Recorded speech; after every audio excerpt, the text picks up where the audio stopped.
Over the past 9 days, we have seen the best and worst of Manchester United. We have also seen the best and worst of Bruno Fernandes too.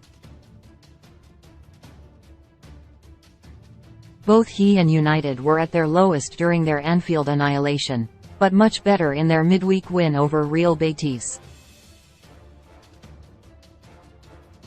Sunday's draw with Southampton was a day in which both underperformed yet showed slight shimmers of promise within their resilience.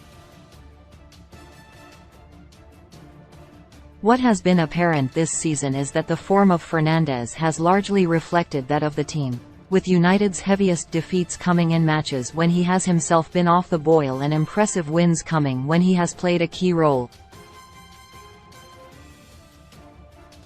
Even on an off day, he still plays an integral role for the team, and against Southampton, he remained a key creative outlet despite his overall poor performance. The Portuguese remained a regular threat whenever he got on the ball, though he struggled to influence the game as much as usual from his deeper midfield role. He made 2 key passes, created 2 big chances, and demonstrated the ugly side of the game with 9 ball recoveries and 3 successful ground duels.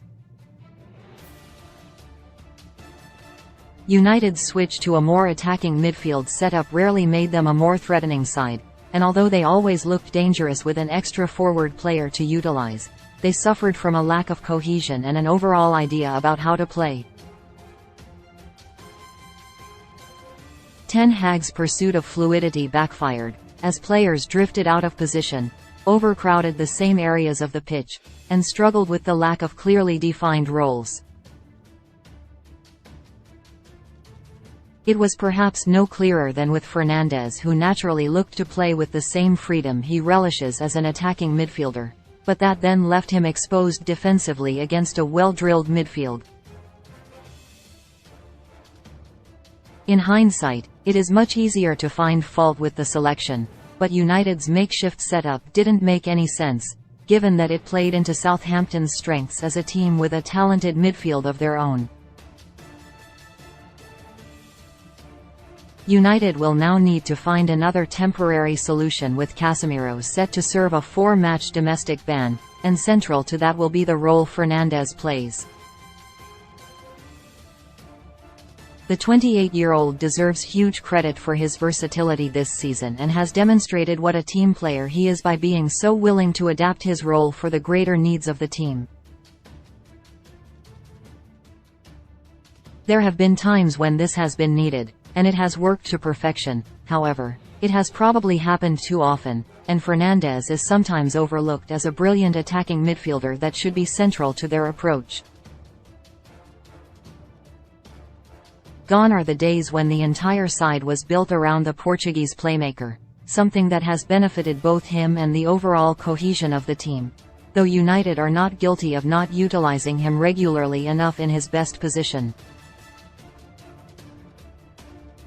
Given the interest in deploying Jadon Sancho in a central position, it's easy to see why Ten Hag used the home match against Southampton as an opportunity to experiment, but dropping Fernandes further back rather than playing him on the wing was a mistake. United's issue going forward is that without the suspended Casemiro and the injured trio of Marcel Sabitzer, Christian Eriksen and Donny van de Beek, they will likely need to rely on another makeshift midfield in the coming days. It means they might well need to ask Fernandes to fill in elsewhere again, but he has already made a strong argument that it should be an attacking role he occupies. Fernandes remains one of United's most influential players. They need to give him what he needs to stay that way.